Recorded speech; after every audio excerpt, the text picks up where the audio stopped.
kabar kalian semua? Dalam keadaan apapun, kita selalu tetap bersyukur dan tetap memuji Tuhan ya. Shalom adik-adik, sebelum memulai ibadah hari ini, mari kita berdoa. Tuhan Yesus, terima kasih atas berkat dan penyertaan-Mu setiap hari. Sebentar lagi kami mau memulai ibadah, memuji, menyembah, dan mendengarkan firman-Mu. Hadirlah di tengah kami dan pimpin ibadah ini dari awal sampai akhir, supaya ibadah ini dapat lebih memuliakan nama-Mu. Dalam nama Tuhan Yesus kami berdoa, amin. Shalom, udah siap ibadah belum? Yang sudah siap ibadah, mari bangkit berdiri. Lihat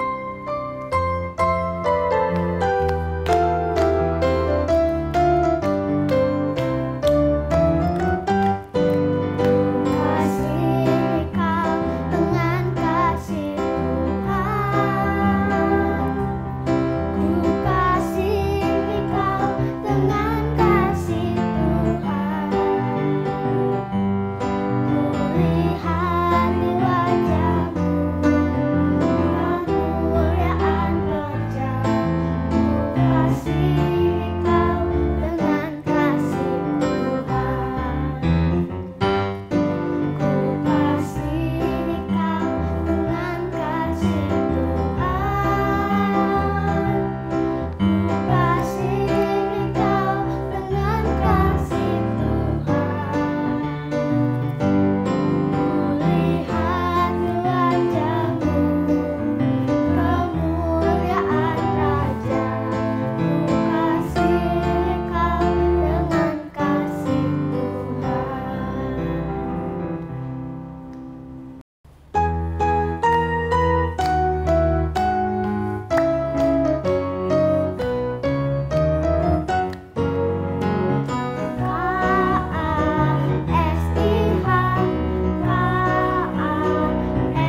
Tahu gak sih, aku kesel sama kokoku. Kenapa begitu?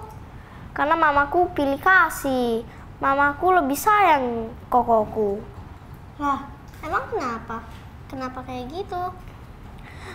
Karena pas aku mau main bareng temen aku gak dibolehin, tapi kalau kokoku boleh. Terus? Aku setiap hari disuruh les terus sampai gak ada waktu buat main. Tapi kalau kokoku dia boleh main seharian. Terus? Hal-hal yang kayak gini bikin aku iri nih. Aku harus lakuin apa? Bukannya harusnya kamu bersyukur mama kamu peduli sama kamu. Peduli apanya? Mamamu tahu yang terbaik untuk anak-anaknya. Mamamu memberi kokomu kebebasan karena kokomu selalu juara 1 di kelas. Sedangkan kamu perlu effort dalam belajar. Ya sih, waktu itu pas ujian saya disuruh remedi 3 kali. Nah itu tahu, kamu gak boleh nyimpen rasa iri di dalam hati. Mau bagaimanapun, mereka tetap keluarga kamu. Kamu harus mengasihi mereka. Ya deh, nanti aku minta maaf ke mamaku dan kokoku. Shalom adik-adik, kita harus selalu rukun dan menyayangi kakak dan adik kita ya, karena keluarga adalah anugerah besar dari Tuhan. Saat kita hidup rukun, rumah kita akan penuh dengan damai dan berkat. Nah, sekarang kita mau belajar dari kisah kakak dan adik dari firman Tuhan berikut ini.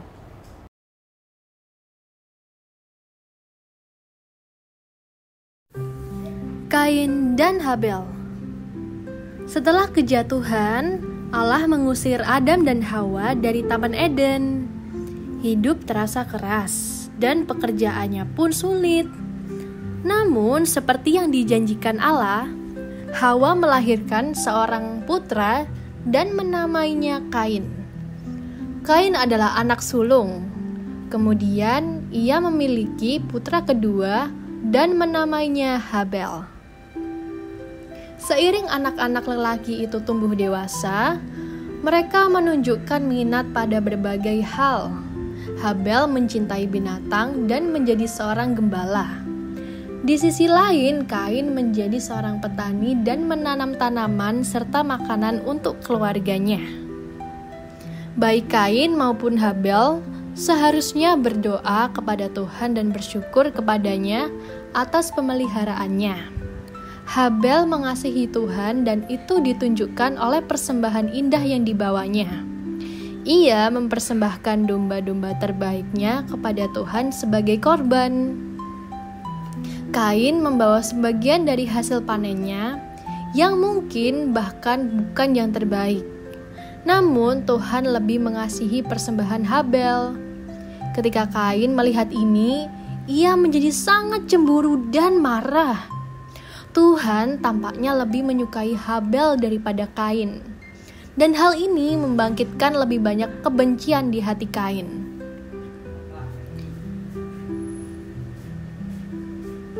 Hati Kain jahat dan kecemburuannya membuatnya melakukan hal yang jahat. Ia berencana membunuh saudaranya sendiri. Dan suatu hari saat berada di ladang, Kain berkelahi dengan saudaranya dan membunuhnya. Kecemburuan Kain mengubah amarahnya menjadi amarah yang membara. Dan ia membunuh darah dagingnya sendiri. Kain lupa bahwa Tuhan mengetahui segalanya. Bahkan apa yang ia lakukan secara rahasia. Kini Kain benar-benar dalam kesulitan. Tuhan berbicara kepada Kain. Kain, di mana Habel adikmu? Kain ketakutan. Apakah Tuhan tahu? Aku tidak tahu. Kain berbohong kepada Tuhan. Apakah aku harus selalu menjaga adikku? Tuhan tidak tertipu. Apa yang telah kau lakukan? Aku tahu bahwa kau telah membunuh adikmu Habel. Allah kemudian mengutuk Kain dan mengusirnya. Kain tidak akan bisa lagi menanam dan memanen tanaman apapun, sekeras apapun ia bekerja. Bahkan dalam hukuman ini, Allah melindungi Kain dengan memberikan tanda khusus padanya. Tanda ini berarti siapapun yang membunuh Kain akan dihukum berat. Sejak hari itu, Kain menjadi buronan di bumi. Ia menetap di tanah Nod, jauh dari keluarganya dan jauh dari kesenangan Allah. Hukuman Kain akan berlangsung seumur hidupnya. Kisah Kain mengajarkan kita dua hal penting. Yang pertama, perbuatan jahat muncul dari dalam hati. Kain membiarkan iri hati dan kemarahan tumbuh dalam hatinya. Akhirnya, Kain melakukan perbuatan jahat terhadap saudaranya dan berdosa. Nah, kita pun bisa melakukan hal yang sama adik-adik kalau kita tidak peka terhadap suara Roh Kudus. Tetapi, sebagai orang percaya, kita bisa menang melawan godaan dan dosa. Bukan karena kekuatan kita, tetapi karena apa yang sudah Yesus lakukan di atas kayu salib untuk kita. Dan karya pekerjaan Roh Kudus yang akan selalu mengingatkan kita ketika jahat mulai muncul dalam hati kita. Saat itu, kita harus segera bertobat dan membuka hati untuk dibentuk Tuhan. Yang kedua, Tuhan melihat hati kita saat kita memberikan persembahan. Tuhan ingin kita memberikan persembahan dengan hati yang penuh sukacita dan tulus. Karena memberi kepada Tuhan adalah wujud kasih dan syukur kita kepada Tuhan. Hatiku penuh sukacita karena sudah memuji Tuhan dan mendengarkan firman-Nya. Sekarang yuk kita bikin craft yang keren.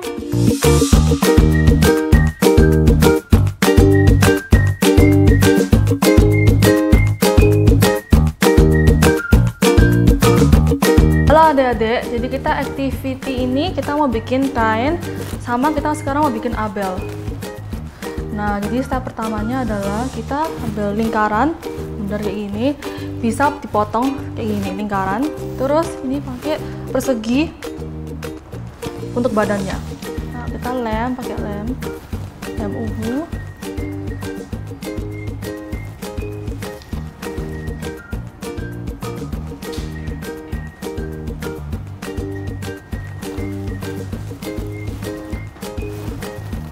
Nanti kita lem kayak gini.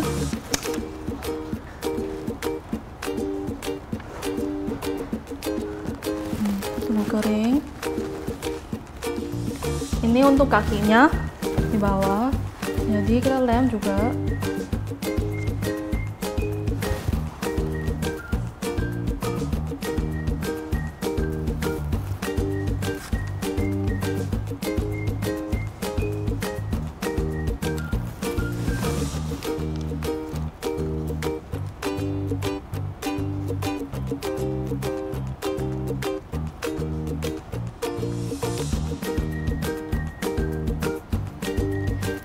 Nah, kayak gini.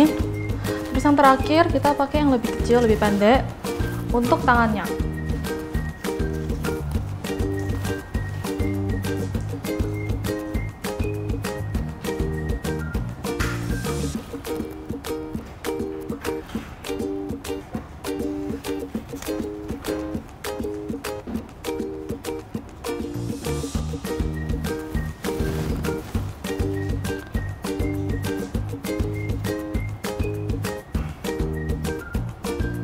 Nah, terus hasilnya kayak gini.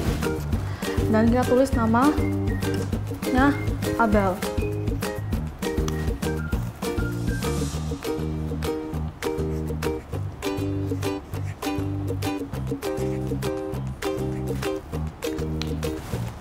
Jadi deh. Oh. Ini Kain dan Abel.